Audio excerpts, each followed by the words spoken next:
Chapter 12. The Many Lifetimes of Nanny. As Cersei and Nanny walked back to Morningstar's castle together, Nanny's mind was still occupied by memories of Maleficent. Nanny wondered if Maleficent knew she was at Morningstar. Nanny knew Maleficent could feel the vibrations of power moving in the world. She could sense where to find a witch, but she could not discern exactly who the witch was.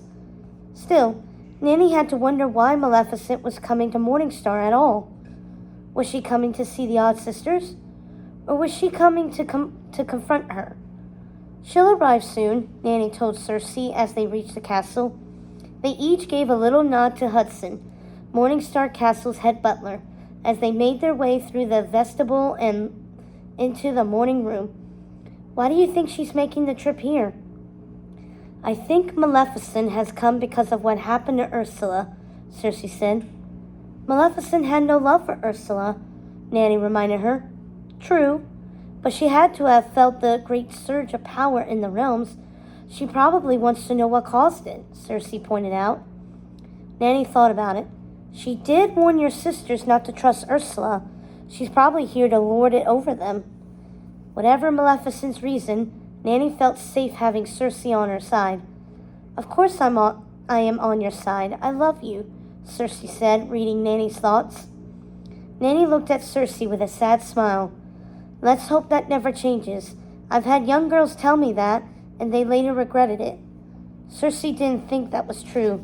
She was sure Nanny felt that way only because the daughter she loved most no longer loved her, and the loss of Maleficent, the loss of her daughter's love, made Nanny feel like she was a disappointment to all those around her.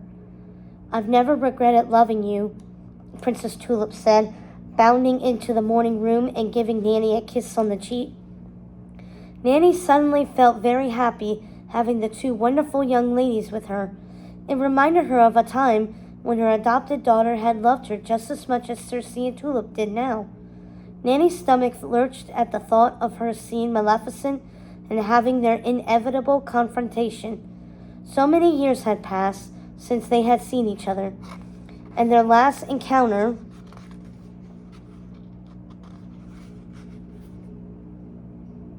had been devastating.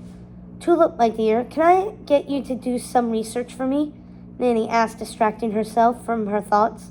"Could you please go to the library and look up any creatures in Morningstar that are plant or earth-based, other than the tree lords and cyclopean giants, of course, since you have already read everything there is to know about them?"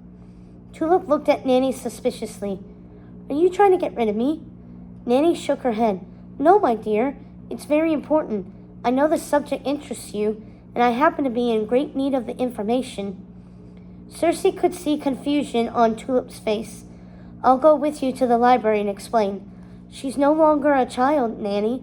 She deserves to know what's happening," Cersei said as Nanny shot her a concerned look. As Cersei and Tulip headed out of the room, Cersei turned. "I'll be right back. Don't worry. I'm not leaving you alone for long." Nanny's head was spinning and her heart raced, reliving one's many lifetimes. For truly, that was what Nanny had lived. Was like a gift that brought only heartache. It was easy to look back on past mistakes and wish better choices had been made. But to remember all past transgressions at once, to have them tumble down in great succession, was like nothing Nanny had ever experienced. Failing her adopted daughter was the gravest mistake of her lifetimes, and now Tulip was caught up in the mess, with her mother and father stuck in the kingdom, enchanted by a sleeping curse. Everything was in ruins. Nanny seemed to be surrounded by nothing but grief and impending disaster. She didn't know where to begin, but she did.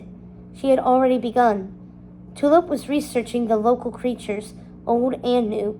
Nanny needed to know if there were any creatures in Morningstar that would pose a threat to Maleficent, and she would have Cersei look for a spell that would wake her sisters. The witch's house was still resting on the cliffs by the sea. Surely there was some spell hidden away in their many volumes that could help them. Cersei came back into the room. "I have explained everything to Tulip.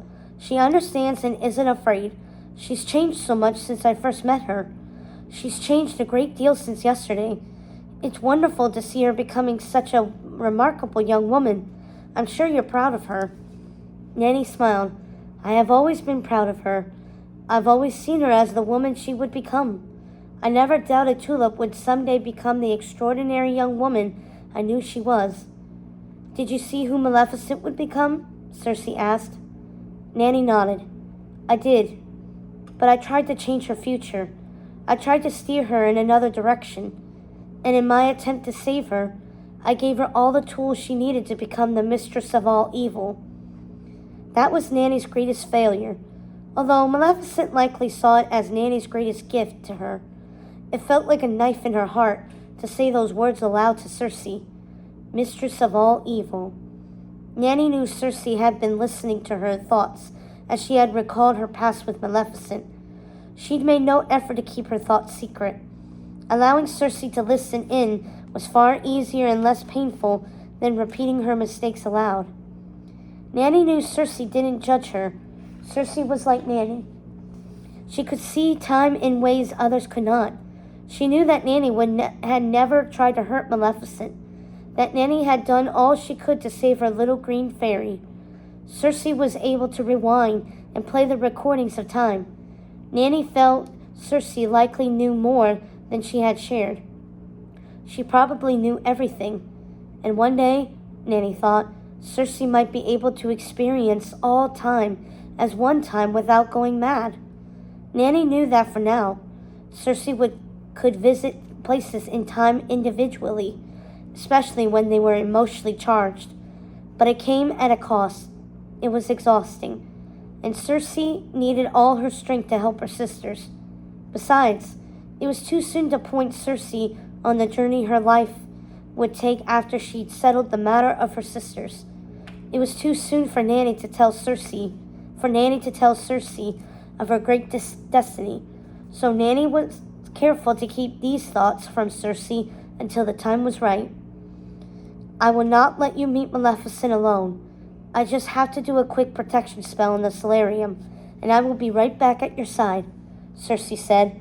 She gave Nanny a weary look before she kissed her soft, powdery cheek. Cersei could feel her heart being pulled in two different directions, between Nanny and her sisters. She knew Nanny could sense it too. Her sister's home still sat on the cliffs above Morningstar, and she was certain the answer to waking her sisters lay inside, but her sister's spellbooks would have to wait. Her childhood home would still be there when she was ready. Cersei couldn't bring herself to leave the castle quite yet, not while Maleficent's threatening forest of tangling vines drew nearer.